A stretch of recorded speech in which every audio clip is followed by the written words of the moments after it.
Today on Uncommonly Good MTG, we are playing with a Phyrexian tribal deck.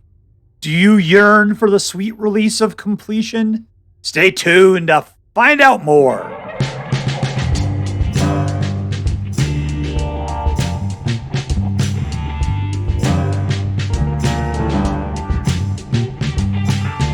Hello and welcome to Uncommonly Good MTG. I am your host, this month's cover model of Abs of Steel magazine, Dr. Yukon Socket. Yes, thank you. Filmed for a live studio audience. Thank you so much, Yukon Socket. Say hello to your mom. So I am bringing to you a deck that I found over on, let's see where I get it from. I think it's the Aether Hub. Yep, Aether Hub. Put together by DMMD777. DMMD777. That's a lot of letters, a lot of numbers, not much sense. But anyways, this one is, he called it Tribal Phyrexian 2. I'm just calling it Phyrexian Tribal, Electric Boogaloo. And this wraps up our Tribal Week. Black and White Orzhov Tribal. Let's take a look at what's in this deck, and then we'll take it out and we'll crush some hopes and dreams. So starting off our Tribal of Phyrexia, we've got Chorus, Crawling Chorus, who is toxic, and whenever he dies, he puts out a Mite, who's also toxic one. Skrelv, the Defector Mite. He's toxic 1, can't block, and it could give another one of your creatures protection from color and an additional toxic ability or whatever. This is really powerful, actually. Fateful Absence destroys creature or planeswalker. Jawbone's got double strike and toxic. Phyrexian Missionary has lifelink and can bring back dudes from the graveyard to your hand. Skrelv's Hide puts out a new Mite every turn. Edict, you can choose whether they have to destroy a non-token, a token, or a planeswalker. This one has Death Touch 2/2 and makes people lose life while you gain life. White Sun's Twilight puts out a bunch of Mites and potentially wipes the board and gives you a bunch of life. Annex Sentry pins down other people's guys and has Toxic. So we're playing the Toxics a lot there. We got the Phyrexian Vindicator at the high end, who is flying and 5/5, and any damage dealt to him is instead dealt to any other target you choose. This will bring dudes back from the graveyard. This will punish people for drawing cards while giving you more life for drawing cards. Phyrexian Obliterator will make them sacrifice permanents equal to the amount of damage that is dealt to him. Elesh Norn will double any ETB effects that you do and will remove any ETB effects that your opponents do. Giggs' command is a perfect Swiss Army knife of utilities, allowing you to wipe the board of practically everything, things that are 2 and less, force them to sacrifice something with the highest power, return things back from your graveyard to your hand, and putting +2/+1/+1 counters on one creature, and it gains lifelink on the turn. Any 2 of those on any turn. It is a fantastic card.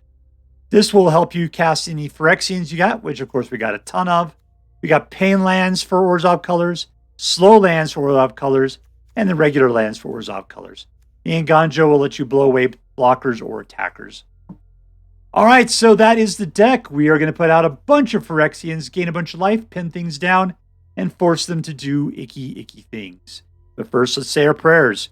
Dear Black Lord Toxrill, who dwells within the dark chambers of our heart, please hear our prayers as we are about to crush our enemies, see them driven before us, and to hear the lamentation of the women. All right, playing against Darrcor.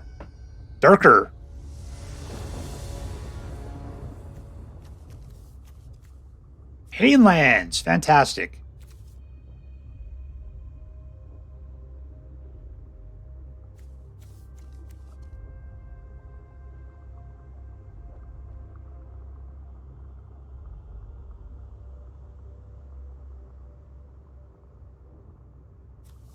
They're really into teeth. All right, keep.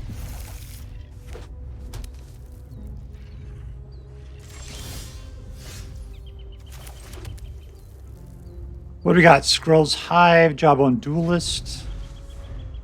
See how much pressure they put on us the next turn.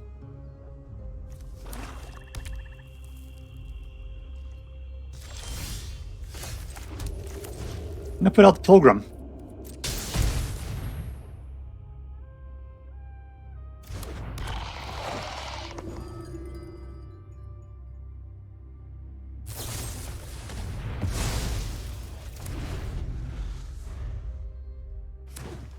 That hurt. I'm not going to say it didn't.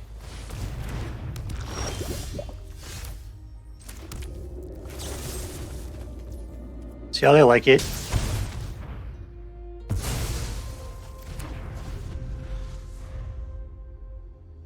All right, we got 3. Here's 4.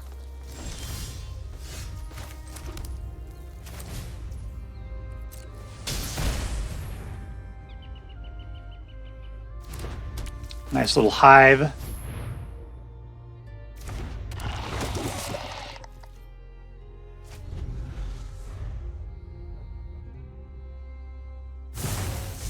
Creature kill. That's all both of those are going to do. One of us is going to overload the other eventually. Hopefully that'll be me.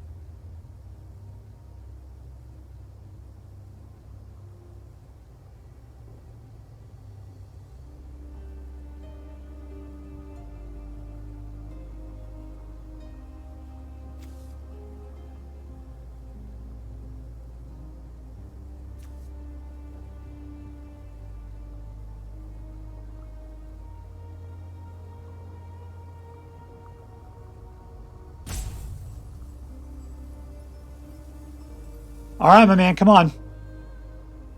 Look how bored your guy is over there. He's asleep. What, another pain land. How fantastic.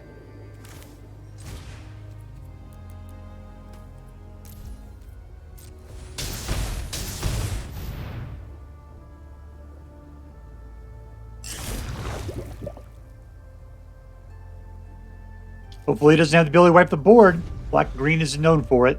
I guess black can do it. They can wipe out everything at a certain power level.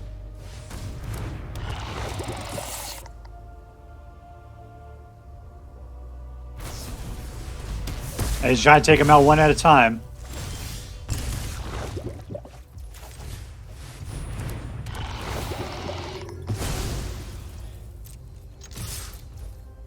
Alright, there's 3 for you, my friend. We still have the ability to take out whatever you put out.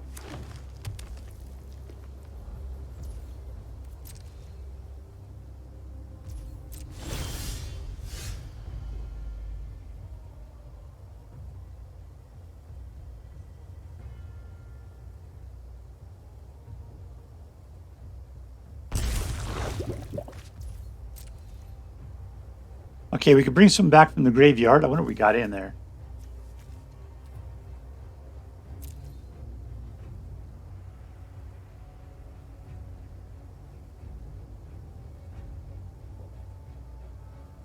This guy's starting to, he's going to start roping.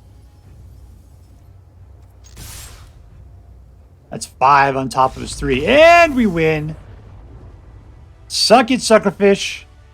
Suck it. All right, we're playing against Drax.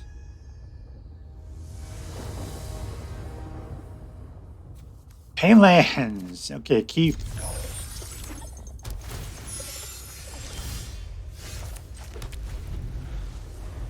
All right, we got a nice collection of mana based upon what we're looking to play. What's this guy playing out there? Zorus. I like those lands a lot. I usually pass these things up because they're just art, but I kind of wish I had gone for them.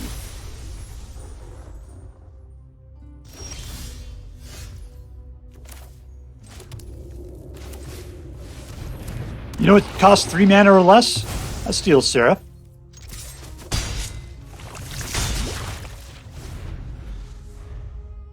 All right, we'll have 4, which means we can get a Sheoldred out next turn.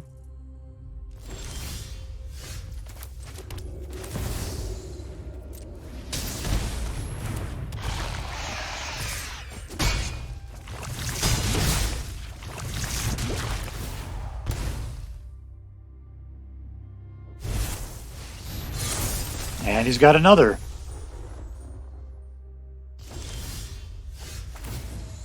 What? All of the pain lands. All of the effing pain lands.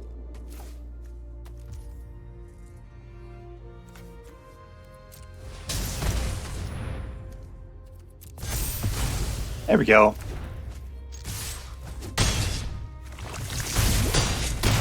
Down to 3. Up to 8. Down to 1. All he has to do is draw another card. Oh, the humanity.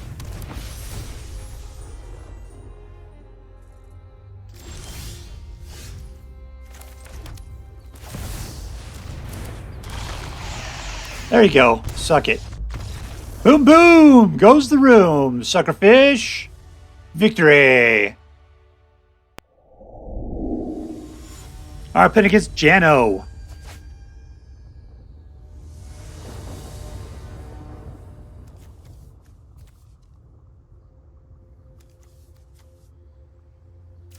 Keep. No dragons.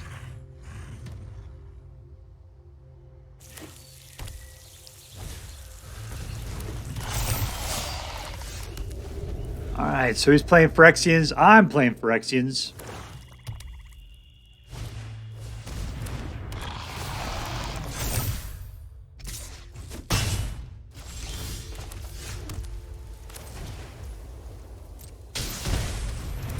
Looks like he's playing the low end, though.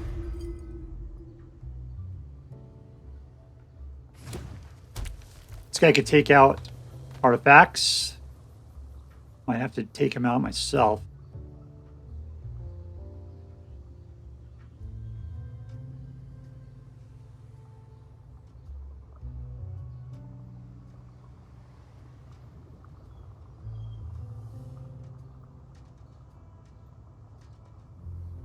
What you can do, bad boy? Come on. Come at me, brah.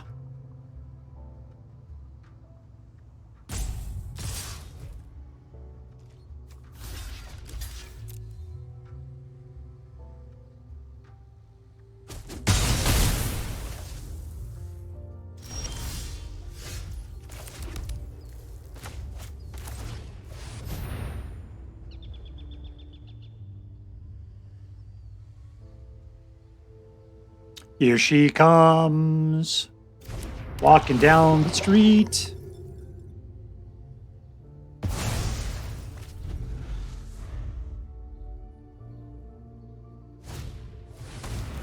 And another one. He's got what it takes. I can force it.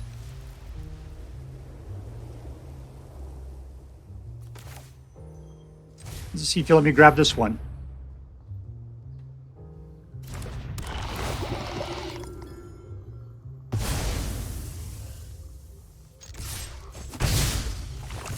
Poison!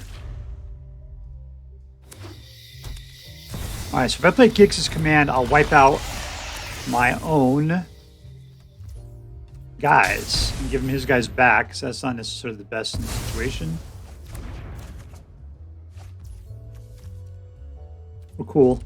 Well, Fateful Absence, whatever he does. Anybody over this one can bring back Elas? Elas. Alright, here we go. Fateful Absence on that guy. 2 of them gone.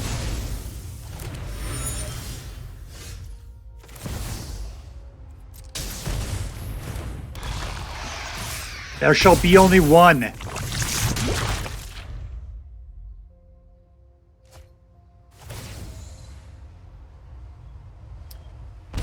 I remember, back when Legends first came out, I think you couldn't play a Legend if the Legend was already on board.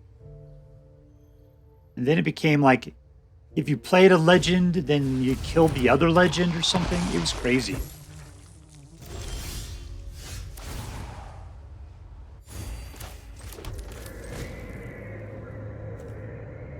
Highest power, and let's do that. Actually, I think about it. I need to give it to Sheoldred, so that way I can get a bunch of lifelink out of the deal.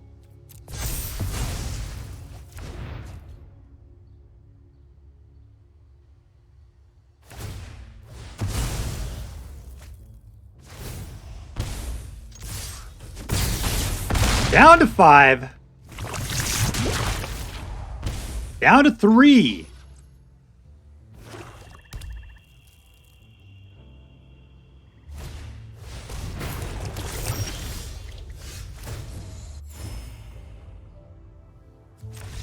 And we win. Winner, winner, victory dinner. And we're playing against Enrico Palazzo. 2 mana.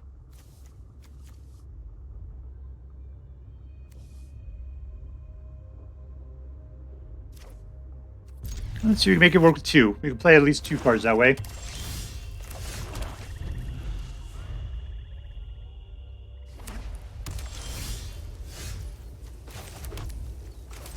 Here's our pal, Elas.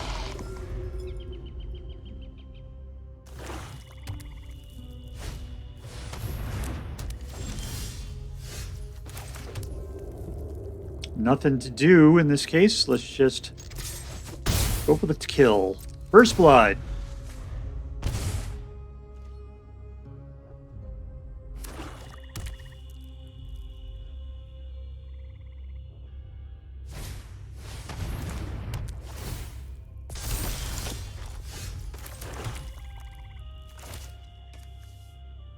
Drag it out. Come on, lazy butt.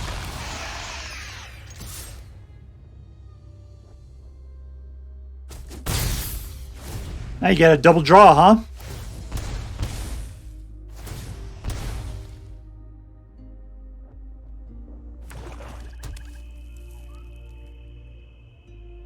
Sheoldred doesn't really work out well when you're playing that card. That's like the anti-Sheoldred card, where it just sucks if Sheoldred's out.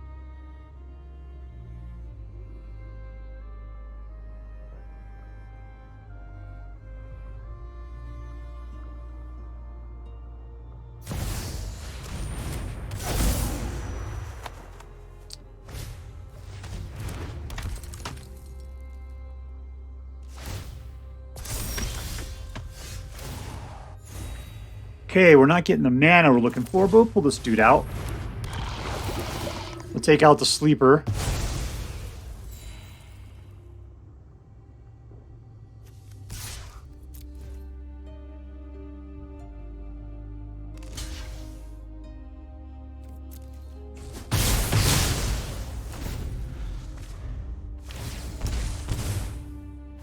Two more, put you down to 5.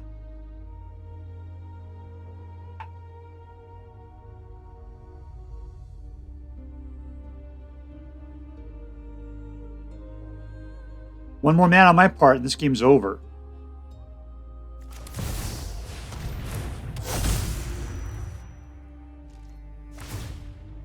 Come on, man. I got it. All right, the game's not over, unfortunately. Or is it? Yeah, I can do it. It's Gix's command. Nope, it'll wipe that out, too. I can't do that. That's it.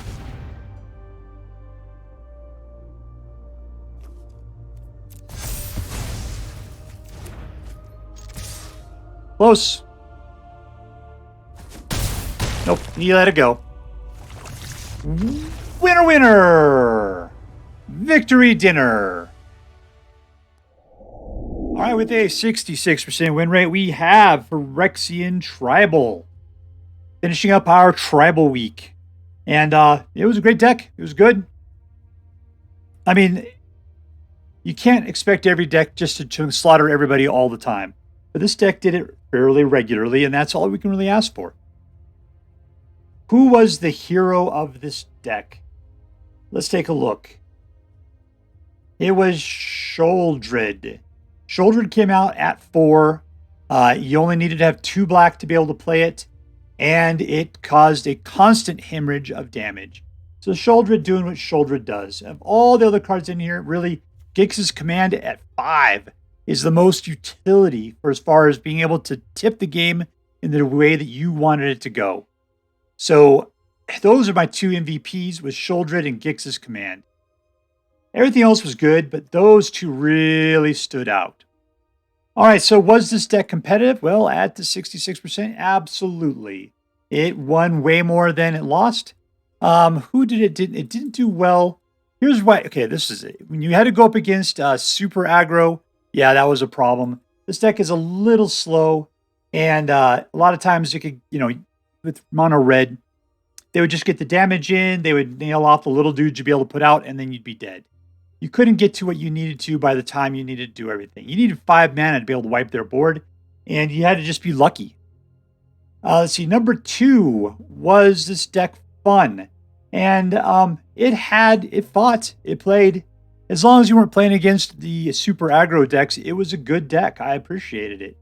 So it was a fun deck to play. I like the fact that you can bring things back from the graveyard. You had a little restoration action. Plus, when you had the missionary being able to get guys back and bring them back, you had life gain, which allowed you to stay in, the ability to pin people down with like the sentry and stuff. Altogether, there was a lot of things to do. It was fun to play. Was the deck interesting? Being that it was 100% Phyrexian, it was tribal, I really liked it. So, what did that make it interesting? I mean, by default, it pretty much does. Here's my problem. I'm going to go ahead and move on to the last thing. Is there any negatives? And these are the 2 things I was disappointed in. Number 1, this thing has such a hard time with mana, a really hard time. And I don't know why. I even increased it from 23 to 25. I changed out some lands that we had that allowed you to pick a creature. I forget what type they were. I just put in pain lands instead. And I mean, can you believe that I put pain lands in? That's just ridiculous. So, but I still had a huge problem not being able to get to 5 mana. That just seemed like it shouldn't really have been the case. There were so many turns I'd go without mana, or I'd only get 2 to start off with. It was rough, and I don't know what the deal was because there's 25 lands in here. It shouldn't have been a problem. And the fact that we were so reliant upon 5 mana, and the other ones that got me was the Vindicator and the Obliterator.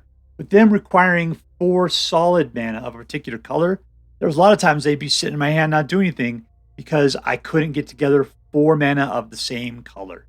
So rough. It was really rough. That was the biggest problem with this deck, is trying to get, because those are really monocolored deck cards, and we're putting them together in a dual color deck. So I couldn't quite put it together. You'd think the Seedcore would help it out or something. And that's what the Phyrexian thing was supposed to do, is help them out.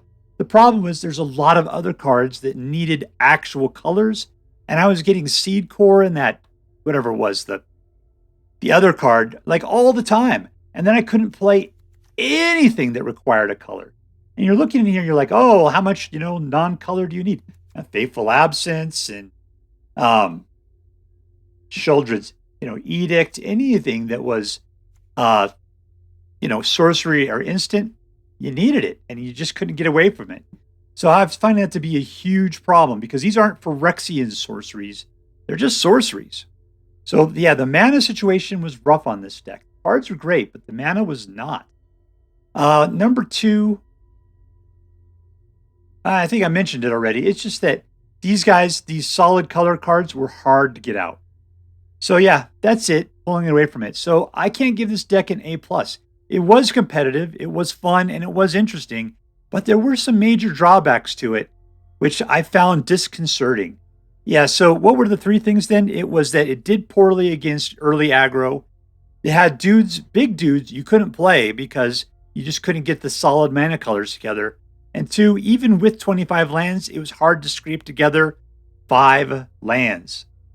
And other than that, you're kind of left with a lot of low-end cards that really can't complete a game. They would just get their asses beat, and you needed your high-end guys to be able to play them. All right, so that's it for the deck. I'm going to give this one just a solid A because of those drawbacks. But it was a good deck. It was fun playing Phyrexians. If you decide to play with this deck, I hope that you have as much fun as I did. That is all for now. If you enjoyed this video, please make sure to like and subscribe. From all of us here in the secret, underground headquarters of Uncommonly Good MTG, have a great day. In the words of my people, shine on, you crazy diamonds. Later.